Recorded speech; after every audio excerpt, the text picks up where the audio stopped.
Hello everybody, welcome to another video and welcome to a PowerMac G5 unboxing. Now, if you're coming here for a sort of expecting a normal G5 unboxing, then still stick around because it's a G5 at the end of the day. But I'm going to be talking a lot in this video, as you'll see now, about my plans of how I'm going to turn it into a Hackintosh, etc, etc. So just bear that in mind going into this video. Is sort of an unboxing with the mind frame of converting it into a Hackintosh capable case. So yeah, with that said, let's get going. So without further ado then, let's open up the box.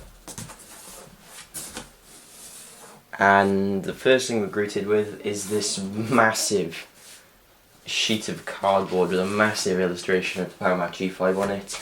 You've got designed by Apple in California at the bottom corner there. Very cool. And no keyboard and no mouse. I wasn't included in the listing anyway, so it doesn't bother me. But what we do have is the original G5 power cord. That is awesome. I plan on reusing the power cord, power socket in the G5. So it will still sit flush with the back of the system, so that is very, very cool. And then alongside that we have the original designed by Apple in California booklet. What do we have in here? We've got pretty much everything. We have the original install discs, AppleCare servers and support, limited warranty, software license agreements, welcome to Tiger, as everything falls off the side of the box, and PowerMac G5 User's Guide. Now that interests me, welcome to Tiger, because this machine was a 2003 model. Tiger, if my memory is correct, was released in 2005. So maybe this is like a refurb unit that was sold in 2005 possibly. So now we've got all the accessories and stuff out of the way. This is the only thing I'm really interested in. Let's lift up this giant sheet of polystyrene and reveal the PowerMac G5. Man, that is in good condition. Wow. Okay, I'm not 100% sure what sort of an angle you've got going on there. It's not too bad. But I'm going to move you to a better angle so you can lift it out of the box. So that's slightly better. It's really, really hard to find a good angle. But here we go. I'm not 100% sure how I'm going to go about doing this. Oh man. The weight these things have to them, they are just so solid. But there we go. There's our PowerMac G5, I almost said G4 then. Our PowerMac G5. So I'm going to get, again, a better angle and let's take a look around. Starting on the front, we have our legendary G5 optical drive door. And then coming down we have our front panel I/O. We have our power indicator, our power button, our 3.5mm headphone jack, a USB 2.0 and a FireWire 400. Now I will be wiring this front panel up. I'll go into more detail closer to the time. But yeah, basically my Hackintosh will look, from the front at least, completely stock. So this is the rear expansion bay sort of area. Here we have the legendary G5 latch. We're going to take a look inside in a minute. But by here we have our FX5200. I believe it's dual link DVI. Don't quote me on that though. And ADC there. Again, this area is going to be completely untouched. And it's going to look completely stock. But of course we'll have PCI Express instead of AGP and PCI. Coming down to the main I/O then, well, first off we have these two 92mm exhaust fans.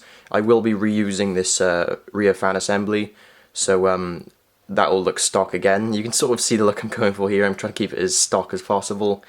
Here we have our two Bluetooth, our airport and Bluetooth antennas. You have to buy separate little dongles that stick on the back. You've got optical and analog audio in and out.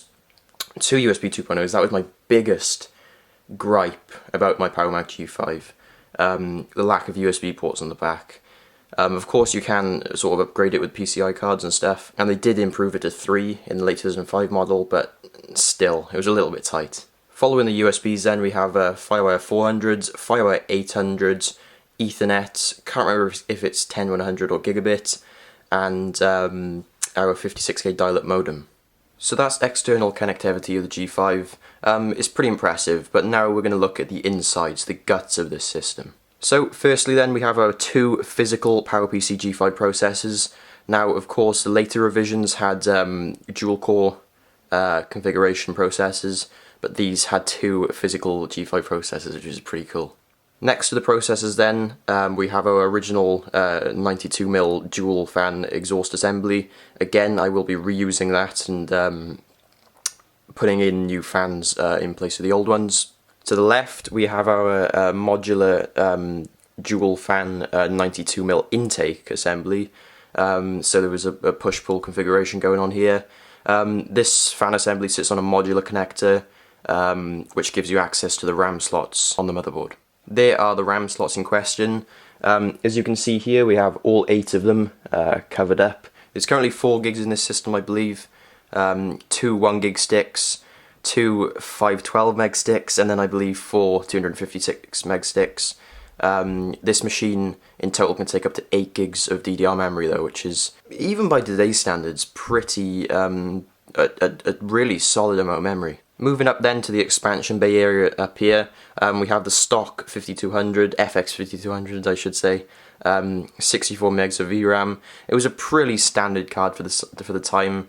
It got the job done, but the 6800 Ultra DDL that replaced the one I had in my G5 in 2012, it was just leaps and bounds above anything that the FX 5200 could do.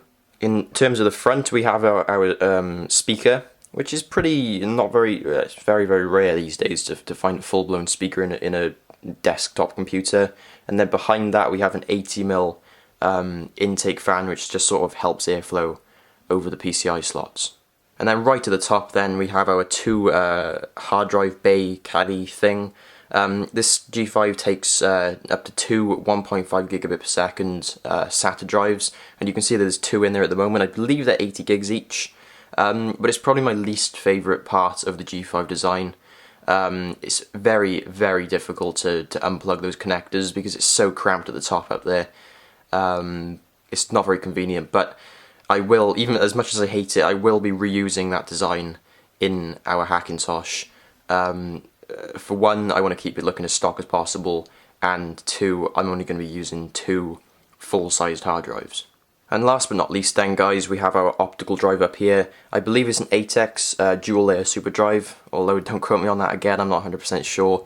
It runs off IDE, and yeah, I will be reusing that sort of optical drive mounting system in our Hackintosh. I'm going to be putting a standard DVD burner probably, but it will be running on SATA. So that pretty much wraps it up, guys. This G5 is in incredible condition. It's a massive shame to have to gut a system that looks this amazing.